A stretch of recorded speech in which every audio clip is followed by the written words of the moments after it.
Good afternoon, everyone. I am Rosemary Coronado, and I am your reporter for this afternoon.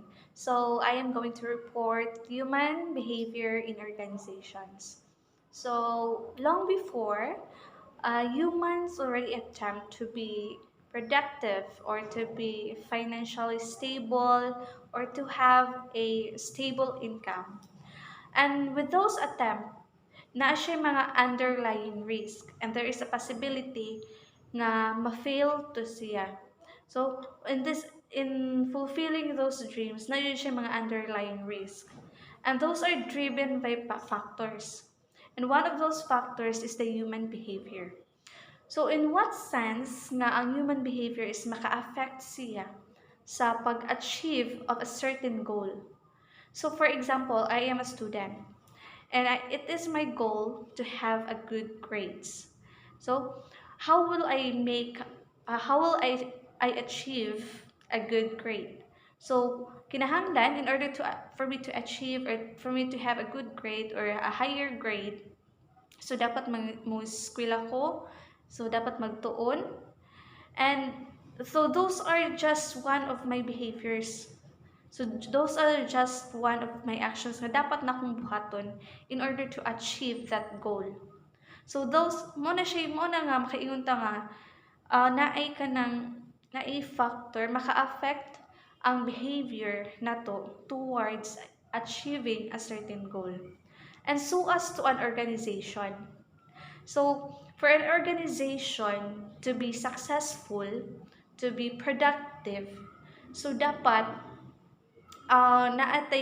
dapat ang members or ang a person within that organization should possess a behavior with accordance sa goal sa usa ka company or sa usa ka organization. So to further understand kung unsa ng human behavior, so let's have the definition. So what is human behavior? So human behavior refers to the physical actions of a person that can be seen or heard, such as smiling or whistling. And with his thoughts, feelings, emotions, and sentiments. So the person exhibits behaviors similar or different when he is in or out of organization. So in human behavior in organization is more appropriately referred to as organizational behavior or OB. So, lahi o behavior ang tao. So, it depends kung lahi to behavior depende sa katuang sa circumstances or sa ato ang sa atong mga kuyog or depende sa situation. So, there are lots of examples of human behaviors na sa siya involuntary behavior. So, an example of involuntary behavior is such as breathing. Na voluntary behavior such as walking. So, human behavior is a wide range of emotions like emotions, thoughts, and actions of people. So, examples ana is kanang strategize. Mo strategize. So, strategy is the process of setting goals and plans to achieve this goal. So, humans can apply systematic analysis to form strategies based on established knowledge and reasonable predictions.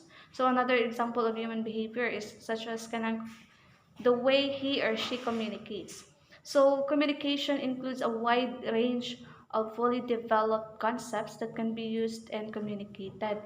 So language na siya composed or includes sign languages, spoken languages, or kanang written language. So another human behavior is the way we think or kanang atong capacity to think. And naa sa day social behavior. So kaning social behavior is the way nga mo kuanta we involve ourselves to society, to different organization, community, groups, or family. What is organizational behavior? To understand fully, let's define first organization and behavior. Organization is an entity such as a company, an institution, or an association comprising one or more people, and having a common goal or a particular purpose with collective efforts. Behavior, it is a verbal or physical response shown by a person as a consequence of the impact of his or her surroundings. So, what is organizational behavior? Organizational behavior is the study of human behavior, of how people interact within groups, and its principles are used to make the businesses operate more effectively. The three goals of organizational behavior are as follows. First, to explain how people behave under a variety of conditions. Second, to predict the future employees' behavior.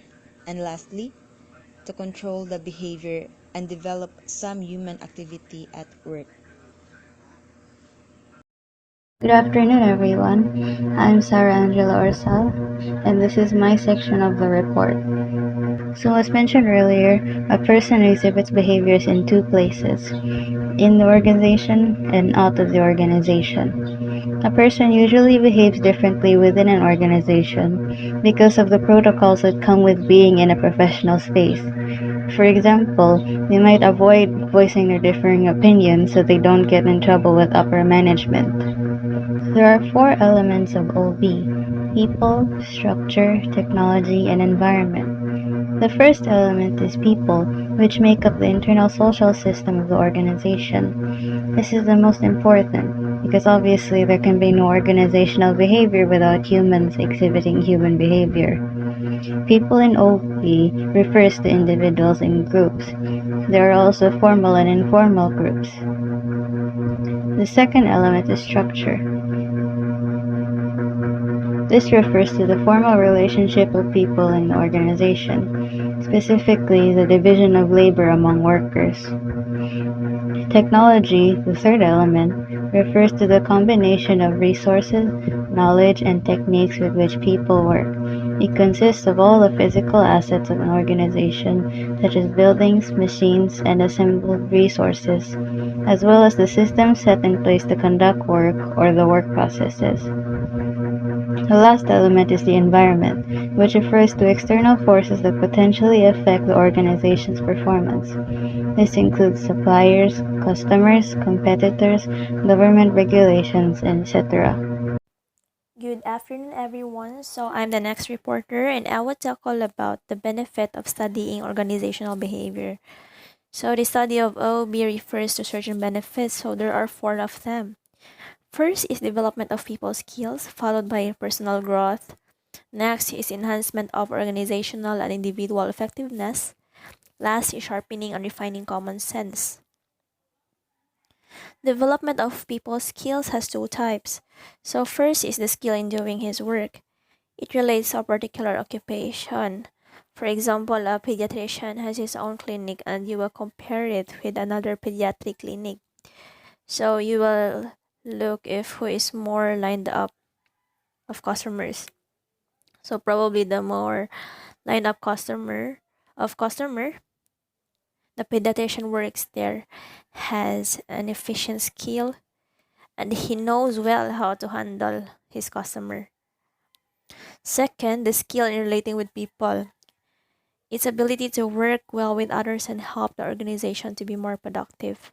So, an example for this is a company has a highly productive employees and one day they complain on why they always bypass in promotions. So maybe they are lacking of skills or they need to improve their behavior. Personal growth, self improvement, skills, knowledge, personal qualities, life goals, and outlook. Person who strives to know himself better, intrapersonal intelligence, high accurate understanding of himself, makes a person highly competitive in the workplace. For instance, knowledge of the behavior of others through the study of organizational behavior. So, the researchers will help the person understand his or her own behavior. So through observing, they can adapt or they will analyze what's the right thing to do or how to improve their personal skills. Enhancement of organizational and individual effectiveness. Effectiveness, major attribute of successful organizations as well as individuals. Having a right decisions will result to effectiveness. For example, when the right decisions are made, effectiveness follows. There are person who is more productive and perform well in the afternoon, and he is scheduled to work in the morning, so expected errors or trouble could occur. Sharpening and refinement of common sense. Organizational behavior sharpens and enlarges the domain for common sense. Common sense, good sense, and sound judgment in practical matters. OB knowledge refines common sense by challenging you to re-examine generally accepted ideas that may be only partially true. For example, common sense of the person working depends on the temperature. If where they would be more functional in a cold morning or in a hot afternoon. Brief history of organizational behavior. Formal study of organizational behavior began in the 1890s, following the human relations approach and personality theories.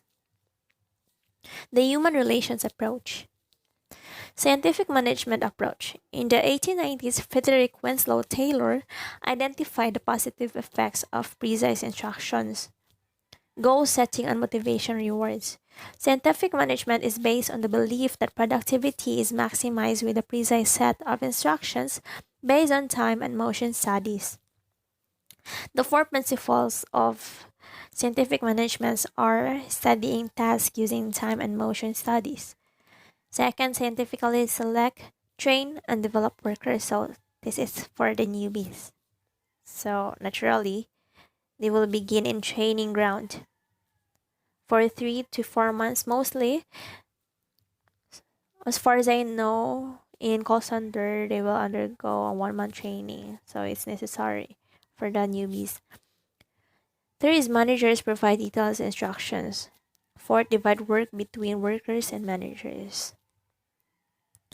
Human Relations Approach. George Elton Mayo, founder of the Human Relations Movement initiated by the Hawthorne Studies, explained this finding by saying that the workers tried harder because of the sympathy and interest of the observers. The studies prompted further investigation into the effects of social relations, motivation, communication, and employee satisfaction on factory productivity. Working conditions tested at Hawthorne plant was lighting. Bright lights production increase. In dimmer lights production increase. So based on what I researched about this, workers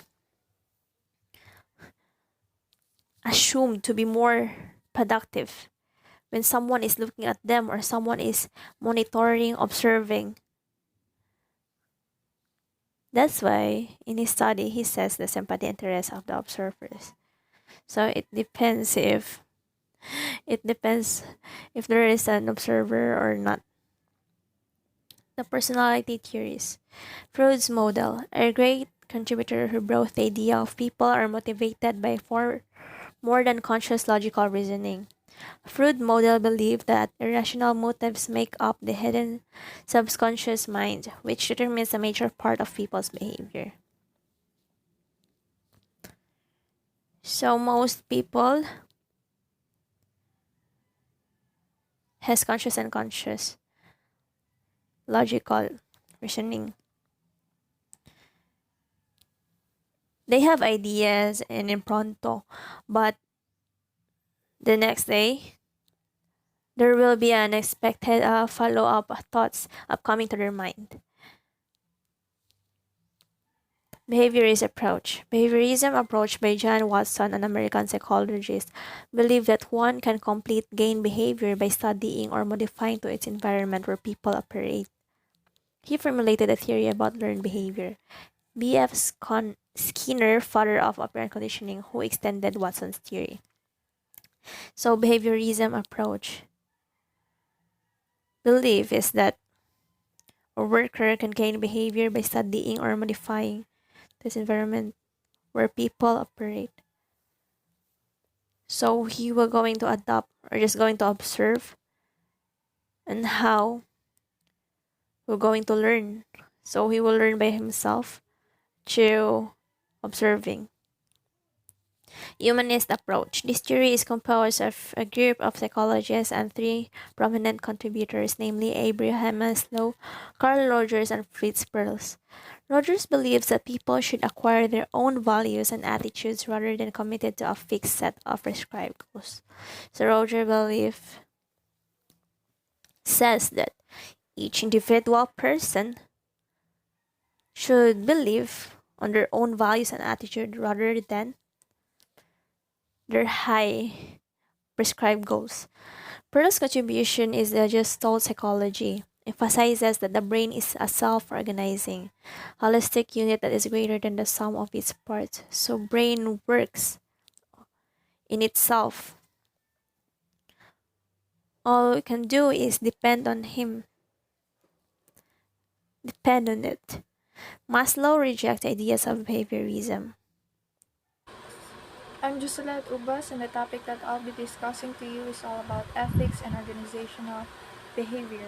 I know that you already have the idea about organizational behavior since Ms. Descartes already discussed about it. So, ethics and organizational behavior. Philosophers maintain the view that a society that has the regard for morals will disintegrate after a period of time. To avoid chaos and destruction and to make life in a society possible, adherence to the practice of moral principles regulating human relations become necessary. So without such rules, people would not be able to live amongst other humans. People could not make plans or leave their belongings behind them wherever they went. We would not know who to trust and what to expect from others. Civilized social life would not be possible. And one more thing, most morals aren't fixed. They usually shift and change over time. Ideas about whether certain behaviors are moral, such as engaging in premarital sex, entering same-sex relationship, and using cannabis have shifted over time. Like in a same-sex relationship, it become more open and accepted, not unlike before. Nadili Jude. So next, what is ethics? Ethics refers to the moral choices a person makes based on what he or she ought to do. So, ang pangutana, is ethics and morals the same? The answer is no. They are not the same. Ethics dictates what the practical behaviors are allowed, while morals reflect our intentions. So take note of that. So there are two kinds of ethics. We have organizational ethics and ethical behavior. Organizational ethics, these are moral principles that define right or wrong behavior in organization. For example, the uniform treatment of all employees. Small business owners should treat all employees with the same respect regardless of their race, religion, culture, or lifestyle. And everyone should also have the equal chance for promotions. So the other one is ethical behavior. This refers to the behavior that is accepted as morally good and right as opposed to bad and wrong. For example, obeying the company's rules or mutual respect for your colleagues at work. So this right and wrong behaviors in organization is determined by different constitution like the public, interest groups, organization, and individuals' personal morals and values. So next one. There are important ethical issues that confront organizations. They consist of the following: conflict of interest, fairness and honesty, communication, and relationship within the organization. So the first one is conflict of interest. It arises when what is in a person's best interest is not in the best interest of another person or organization to which what individual owes loyalty. For example, hiring unqualified relative to provide services your company needs. Bisag dili siya qualified, imong Japan siya gi-hire kay imong lagi siyang relative. The other example is doing business or work for a competitor. The second ethical issues is fairness and honesty. So in simple word, honesty is being truthful with ourselves and with other as well. It means caring enough about others not to mislead them for personal benefit. Also facing up to our mistakes, even when we have to admit them to others or when they may get us into trouble. Fairness means acting in or performance. So for example, you are blaming others for your mistakes and you're not playing by the rules. Third ethical issues is communication. Breaching confidentiality or purposely communicating lies about a person or an organization. For example, you break confidential information or you manipulate information. So the last ethical issue is relationships within the organization. In organization, there may still be performing unethical acts. For example, employee theft, or you pretend that someone else's work or idea as your own. So that's very unethical. Okay, that's the last one. But to sum up everything, if the organization is expected to survive, its actions must be in consonance with ethical behavior.